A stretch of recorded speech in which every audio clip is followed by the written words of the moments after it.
Hi guys, this is Scribbly again with another product review, and today I have something slightly different for you.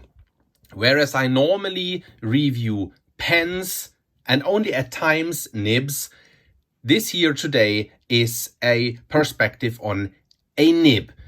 You all know, or most of you who regularly watch my channel and my reviews know that the Lamy 2000 is my all-time favorite fountain pen.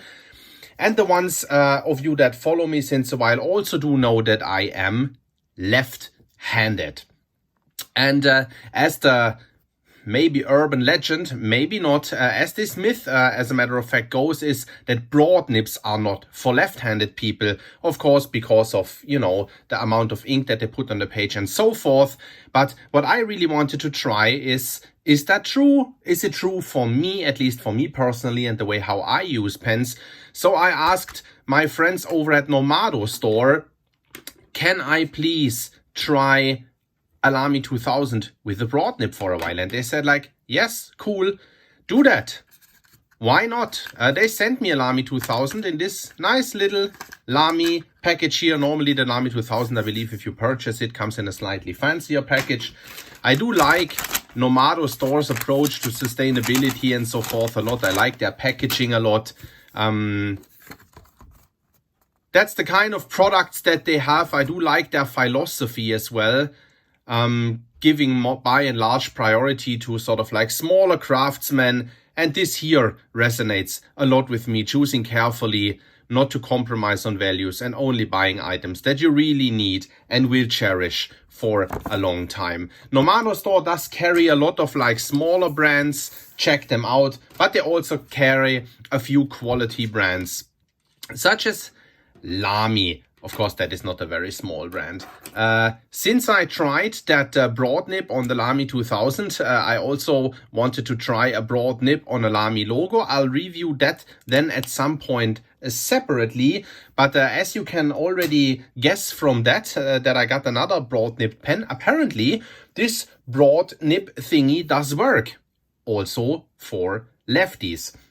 As said, you all know the Lamy 2000 is my all-time favorite pen. There's two of them here, and I'm not sure if you can see it in that light right here. But this one here is one with a fine nib. It's the one that I own since I can't remember many years. It's definitely like 5+ years that I own this pen. And then the one here that is still a little bit matte, not so shiny, not so glossy, because like I haven't used it that much, is then the one that I have gotten from Nomado store with this broad nib right here. And I'm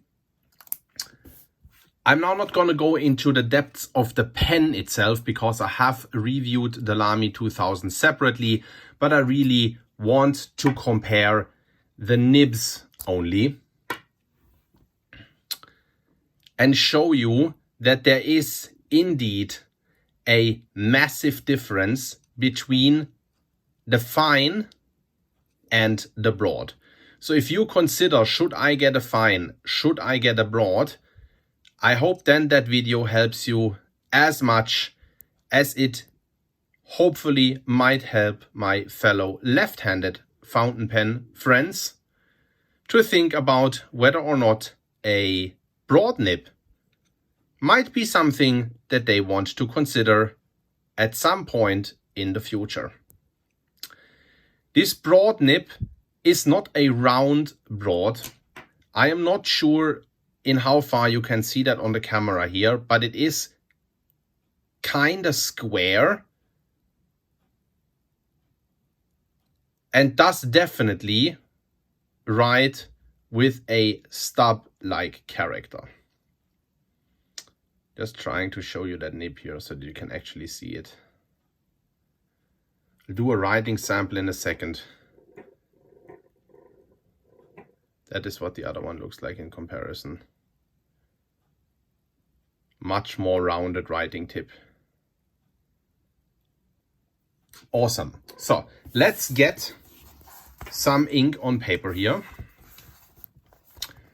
And let me start with the fine. So I can do two things. I can side write and I can underwrite. And depending on situation, right now I'm here on camera, so all this thing with the writing is slightly more difficult than when you're not on camera and you can position your arm the way you want to. Everyone who has tried to write on camera knows that. But let me just demonstrate both for you. So I would, at times, I would side write.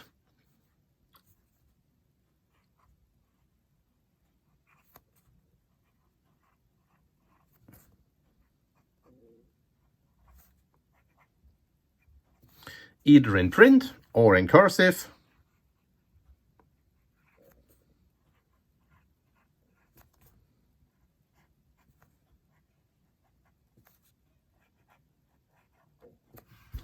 Yeah, and at times I would underwrite.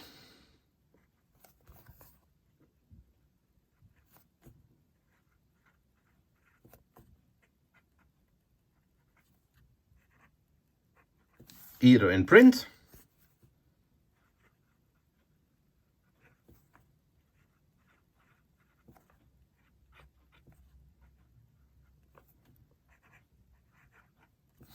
or in cursive. I mean, typically my underwriting goes like this. I can't do that right now because like the camera post here is in the way.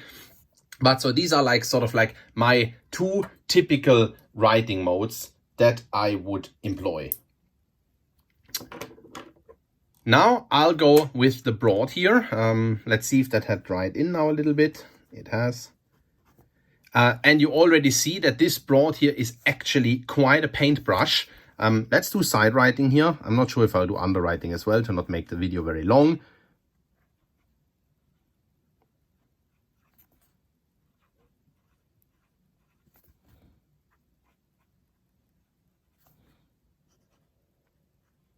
Let's do actually both side writing print and underwriting print.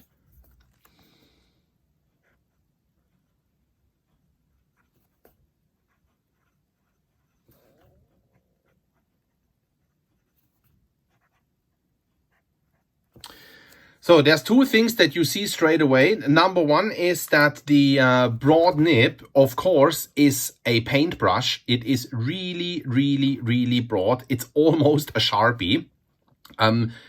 Some people say that if you have smaller letters, then it's not so good for you to have a broad nib because, for instance, the A on the Lamy, as you see right here, the nib will fill it in because I'm not using that large letters. The same, the E here on fine. It does then fill in the spot that is supposed to be left blank. I personally do not agree with this position because like I do think that it actually works very, very well to write like that. I mean, like all the letters are perfectly legible, which is like the thing that matters.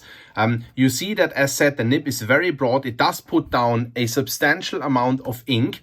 The super cool thing is that this nib, as said, has quite of a stubbish character. So the downstrokes are very broad and the cross strokes are rather thin. You can see that right here, which of course is super cool because, and then also like the cross strokes are broader or less broad depending on how you angle the pen. If you angle the pen a little bit more, these cross strokes will be very thin. If you hold the pen a little bit flatter, then those cross strokes get slightly wider. It's not super pronounced, but as a matter of fact, you do have that stub-like character, which is of course fantastic because it gives your writing beautiful line variation.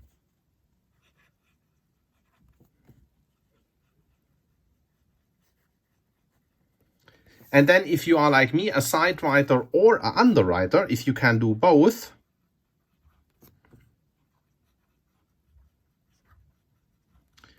then you even have the advantage that your stub nib becomes an architect nib and vice versa, right? If I write from the side, then I get like an architect nib type character where my cross strokes would be wide and my downstrokes would be thin.